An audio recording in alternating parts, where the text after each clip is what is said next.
What's up, people? Let's meditate. I don't know if it's gonna be real quick, but we gonna do it anyway. You see me with my little blanket here, like I'm comfortable. I invite you to do the same and get the same. Find some comforting place, some position to be in, something fuzzy, something soft to get next to you, so that we can meditate and have a good old time doing it. Or at least, a cathartic time. I don't know how good it'll be. Can't promise you. But let's go on this journey real quick. So, today we're going to do a little bit on some icky stuff, because it's a time of year where like all that stuff comes up. So, we're going to meditate on grief. And I know that maybe that's a little weird. Like, how do we meditate on grief? Is this going to be horrible? Is it going to feel like torture the whole time? No, it shouldn't. And that's not the point. But come with me as we figure this thing out. So let's just take a minute to land. This is just my favorite thing to do, is just make sure that like all the parts of us are landing here, right here in the moment, right? Like if your brain is somewhere in the future, if some parts of your stomach or some parts of your body, that are anxious, are somewhere in the past, let's just invite all of those parts of ourselves here, right now, in the room on like the 20th of October, whenever you're watching this, right? Just land. Make sure your body is here. See if you can connect a part of your body to the ground, just so that you're tethered, you're anchored a little bit. And just take a minute to land. Let everything settle. Let all of like the crazy little, like I like to call them soda bubbles that have been floating around your body and your mind and your heart, just kind of all settle to the bottom. I'm a little bit stuffy today too, so hopefully that doesn't distract you too much, but let's just settle here for a minute. Let's just land on purpose here for a second. See if we can just do a quick body stand from our head, neck, shoulders, chest, elbows, fingertips, from our back to our stomach, to our lungs, down to the base of our spine, our hips, our bottom, hamstrings, knees, calves, toes, that little itty bitty spot in between your toes. Just do a quick check-in, right? Is it feeling like there's a lot of sensation? Is it really cranky? Is there a lot going on, or not very much? Is it relaxed or is it tense? Let's just take a quick assessment and see what's going on there. And just notice that when I say the word grief, does that change anything? Does that bring up a little sensation for you or anything like that? And if it does, that's okay. And also, you're probably like the rest of us. You haven't lived life if you haven't lost something or someone. And just a reminder that grief is just a loss in general. It doesn't have to be of a person necessarily. It is a loss of something that is a noun. How about that? Person, place, or thing is a loss of something in your life. And the way that I like to kind of walk people through this is that just to imagine your grief. If you can get imaginative, you can get creative really quick. So just imagine what that looks like, right? Often it's very heavy. It is very weighty. It literally and figuratively weighs us down, right? It weighs down our mood. It clouds the way that we look at things. It clouds the way that we feel. And it's heavy. It's got a lot of heft, and it's got a lot of weight to it. It takes up a lot of space. It takes up a lot of energy. And kind of in the analogy that's like the glass half full, glass half empty situation, and that grief is not a thing that we get to opt out of. It's not a thing that we get to just be like, oh, it doesn't exist in my mind, right? Like we always know about it. We're always connected with it. It's always operating in the back of our mind, even if it's way, way in the back. It's still there. And so it matters less how we look at the grief, but I think it matters more of like, how often are we putting the grief down, right? a thing is heavy because we're carrying it all the time, it's not always heavy just because it's heavy, right? It could be a light thing, but if we carry it all the time and we never get a chance to put it down, then it becomes even heavier, right? It becomes even more of a burden to us. And so in this moment, I'm going to see if we can just put it down, not get rid of it, not disappear it, not even totally disconnect ourselves from it, but just set it down, right? Like sometimes the way that we're holding a thing doesn't serve us, and we just need to shift and hold a different way. You know how like when you're holding something that is weirdly shaped, right? Like it's maybe too big, too long, too just strange. It's not like a box. It's not like a cylinder. It's strange, and it's not heavy. It's just awkward, right? And it's hard and it's difficult. Sometimes we have to just put the item down and readjust and figure out a better way to walk with it, and then pick it up again and keep going forward, hopefully in a different way than before. Or maybe not. Maybe it's just awkward, but we just needed to put it down for a second so that we could get to the place that we needed to go, because we just needed a break, right? And so we're going to do that right now with our grief. So as we're imagining what our grief looks like, what it feels like, what it weighs, what kind of space that it takes up within us, around us, above us, underneath us, whatever. Get real creative, however you can.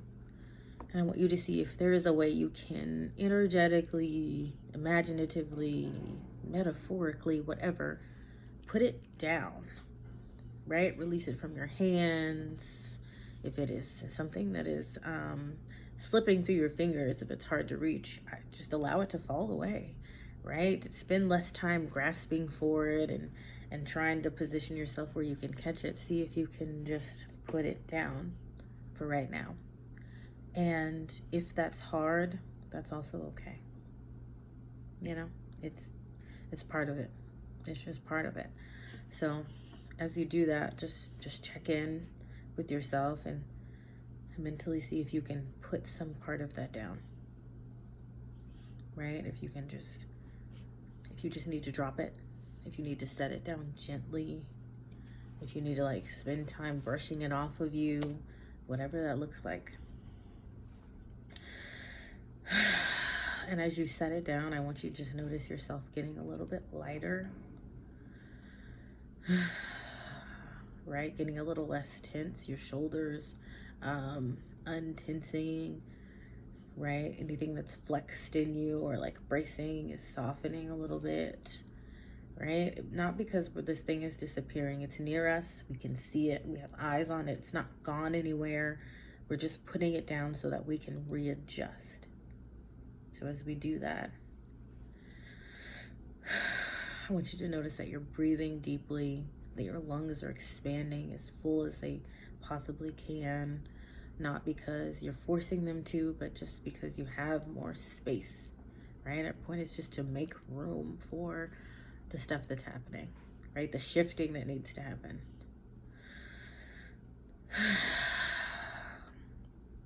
Yeah. And that there's just a little bit of relaxation, just a little bit of jello, which is my favorite way to describe just being, right? Like not rigid, not uptight, not holding things up, just relaxed and leaning. See if you can place your body on your supports. See if you can look around and make sure you've got everything that you can from the weightiness of the thing just off of you, away from you, just for this moment. It won't be forever, but it's good to just savor this moment that we're having right now, that we get to just put the thing down, right? It didn't have to burden us. It didn't have to be heavy. Our muscles get to kind of like rejuvenate, to untense themselves, because we were carrying a thing that was super heavy. We just get to be here right now with no obligations to keep the thing safe or keep it sacred or, get it from one place to another.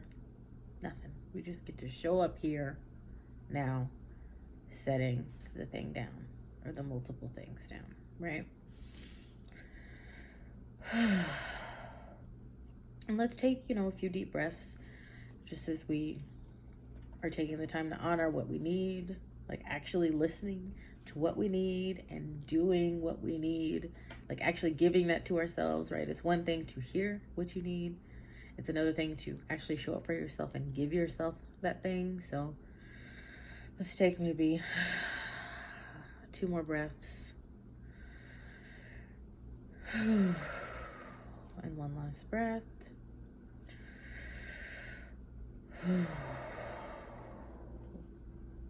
And before we finagle the thing, let's see if we can just check in with ourselves and ask our brain and our body and the things in us that have wisdom, just exactly what is the shift that needs to happen. If we have to carry this thing, if we have to pick it up, if we have to lug it around with us, if we didn't get a choice in that, then what shift do we need to make so that we can carry it, right? Sometimes if you have pieces of things, what helps is to put it in a basket or a container, right? If you have something that's oblong and strangely shaped, you get the thing that it came in, right? The original packaging that it was made in.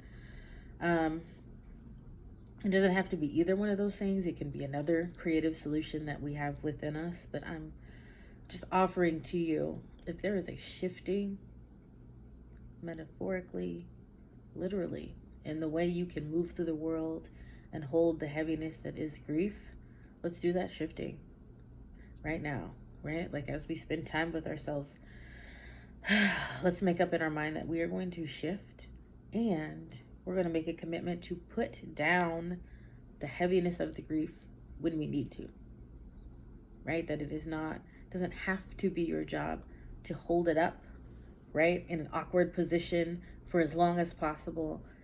If it doesn't serve you, if you just can't stand it any longer, if it's just too heavy, we don't have to. You don't have to. And I'm giving you permission, and I just invite yourself to give yourself permission to do that whenever you need to. And so as we end and as it's time, when you're ready, I invite you to pick up your grief again. If you need to put it in a backpack, if you need to put it in your pocket, if you need to give it its own suitcase so that you can lug it around, right? Things get easier when we give them wheels instead of just carrying them with our arms.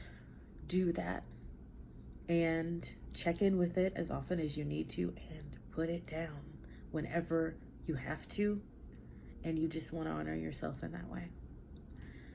And as we end, I say to you, it is a hard thing that you are doing, whatever it is, whatever the grief is. It's not easy. Unfortunately, there's no fast forward or easy button for it, but while we've got the thing, we'll just learn how to cope and carry the thing. And so I wish you luck on that journey. And as usual, if you got any amount of good stuff out of this, let me know. I love to hear it. And yeah, good luck out there, friends. See you later.